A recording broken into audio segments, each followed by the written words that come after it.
What's up, guys and gals? Your host with the most, Griever, as always, bringing you guys the latest chapter review for Jujustu Kaisen, chapter 180, Sendai Colony, part number 7. This review, unfortunately, is going to be a little late because the weekend really got away from me after the first couple of days there, and so this is going to be a bit late along with most of the other videos, but it'll get out when it gets out. You know, it'll definitely be before the next chapter comes out, so that's definitely the main thing. But chapter 180 pretty much is the conclusion of the Sendai Colony as we know it. Now, chapter 181 probably will follow the aftermath a little bit, but I feel like even halfway through 181, we will be jumping away from Sendai. We'll be jumping away from Yuta Okotsu and all that stuff, who is top dog, of course. He's beaten all 4 of the Yonko, so to speak, of the Sendai Colony, the 4 great sorcerers that were in a deadlock. He has defeated all of them. Now, we do not see the point counter coming up for Uro or Ryu, but maybe that'll be taken care of, and we'll see what happens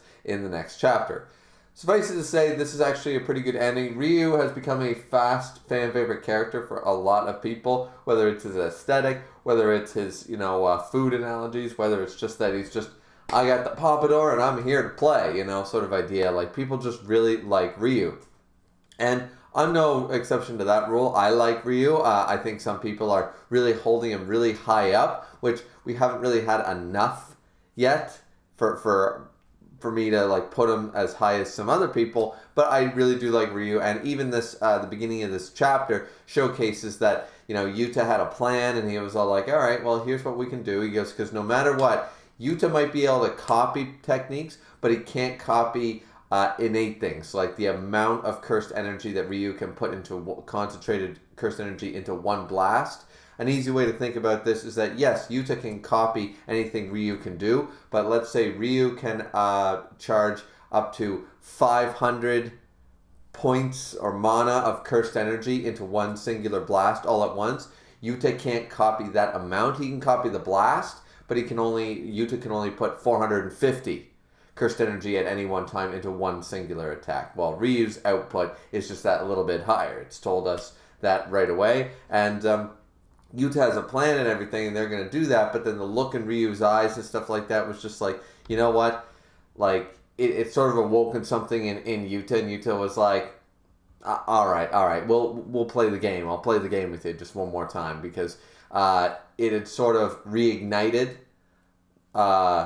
not a thirst, but an appreciation for fighting, the fighting spirit in Yuta, because he's just been going through the motions, as we've seen since he has been reintroduced into the story. Yuta has simply been emotionlessly just going through the motions, cutting everybody down without thought or feeling sort of idea. It's just like, this is the mission, this is what I have to do. But right now, facing off against Ryu has sort of gotten him to that kind of a bit of respect, a little mutual respect, and it's like it would be insulting to not finish this off proper man-to-man sort of idea. So a little bit of admiration, a little bit of mutual respect, I guess, between the two. And we do get the beam struggle, but it's nowhere near what I was hoping for. I don't know, a lot of people were hoping for something more. Like, I was hoping for a beam struggle for half a chapter, and then there was going to be something crazy. We do get a beam struggle, but it lasts only for a double page spread. That's about it. And then, of course, it's stated that Ryu's blast is still far superior, just by that little bit, just by that, as I said, using the numbers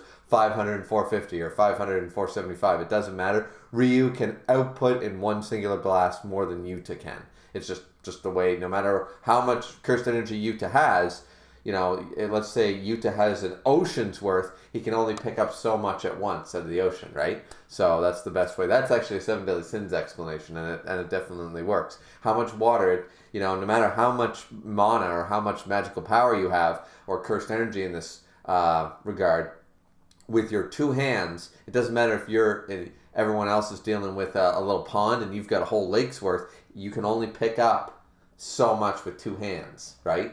There's only so much water you can garner in 2 hands, and that's basically what they're explaining about Yuta, is it doesn't matter that he's got more cursed energy, it doesn't matter that it's near bottomless, it doesn't matter this, that, or the other thing, he can't output the same. So it definitely makes Ryu quite impressive that he's able to do something that even Yuta can't do or copy. I think that's quite impressive in its own idea. Now, Ryu is just having a blast, quite literally, with his granite blast. He's having quite a fun time, and he's just like, man, this has been fun. Well, let's do it again. Let's keep going until one of us is done for, right? So Rika fires a blast on her own because the full manifestation, of course, and didn't realize because Yuta decided to go around to the side to attack him at a full frontal assault while Rika kept him distracted from the front.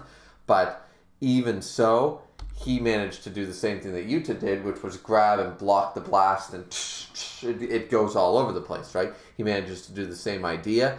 And now Ryu believes that in addition to doing a domain expansion and fighting against me 1v1, I don't think that you are going to be able to replenish as fast as you think you can and all this stuff. And this is where he's about to granite blast point blank range on Yuta, but Yuta's technique had already returned. He had already recovered his technique, because we were discussing this before. Now, depending on the translation you use, we're going to go with the official viz for this particular one, is that pretty much his curse technique was able to replenish rather quickly, considering that most people, from what we found out before, that using a domain takes out a lot of energy and it just takes time for your technique to reset. So once again, just the comparison with the lake and the scooping of the water, it doesn't matter how much cursed energy Yuta has access to.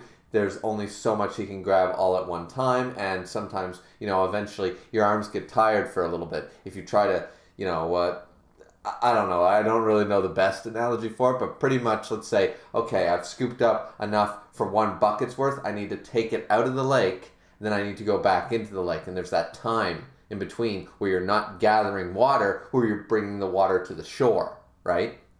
So that's, I guess, the best way I can describe the domain expansion. Is a domain expansion is taking a big pail bucket and scooping out a lot, but then you need to walk out of the lake and put it on the shoreline, right? So then the time it takes for you to walk that off to the lake, you're not scooping water, and the time it takes for you to go back into the lake, you're not scooping water. So there is just this time delay, but apparently it's almost negligible, because Yuta recovered very, very quickly, manga time, so who knows, but it seems like he recovered incredibly quickly, and ends up using Sky Girl's technique. He ends up using Uro's technique to, when the granite blast comes in, he uses the sky manipulation and he deflects the blast up into the air. Now, this is where Ryu is shocked, but also Ryu confirms something that Uro was saying about mimicry or copy. That's Yuta's apparent, technique. This is where some people deviate and get this wrong, I believe. Ryu's trying to make sense of how and when he copied the technique. Curse techniques all have conditions. We know this. So what are the conditions for Yuta being able to copy someone else's technique? Now, he summarizes, he thinks it's when Rika ate Uro's arm. That's when, Yuta was able to do it. However, there's a couple of problems with that just don't make sense, and there's evidence supporting against that. It seems more so that anytime Yuta there are two possibilities. He touches the person physically, or he sees the technique. And maybe it's once he sees it, he can copy it. Maybe there's a time limit. Once again, maybe when he first sees a technique, it takes about 5 minutes, 10 minutes, 30 minutes for him to fully get the idea of the technique, then he can recast it.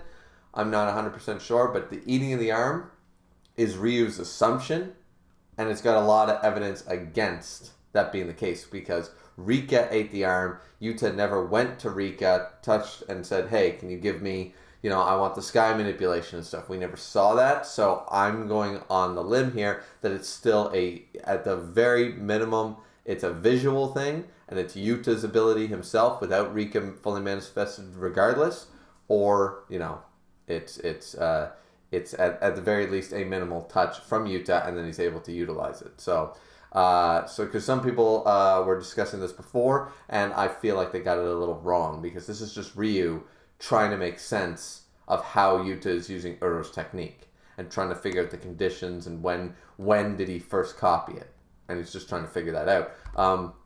This is where fully manifested Rika punches Ryu straight down on the head. The fact that he's surviving this, this man is a Chad.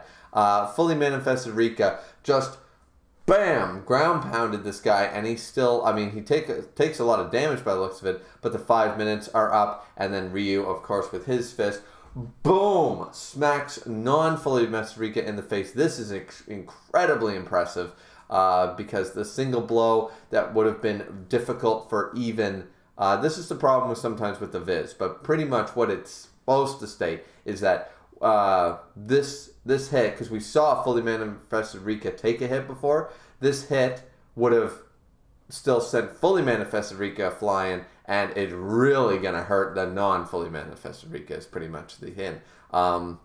So she's unable to do anything more now. Like, Rika is basically down and out after this particular blow. She's been using her power and blah, blah, blah. So it's basically just down to Ryu and Yuta in a big, hand-to-hand combat fist fight, and this is where Ryu recognizes that he's fully satisfied.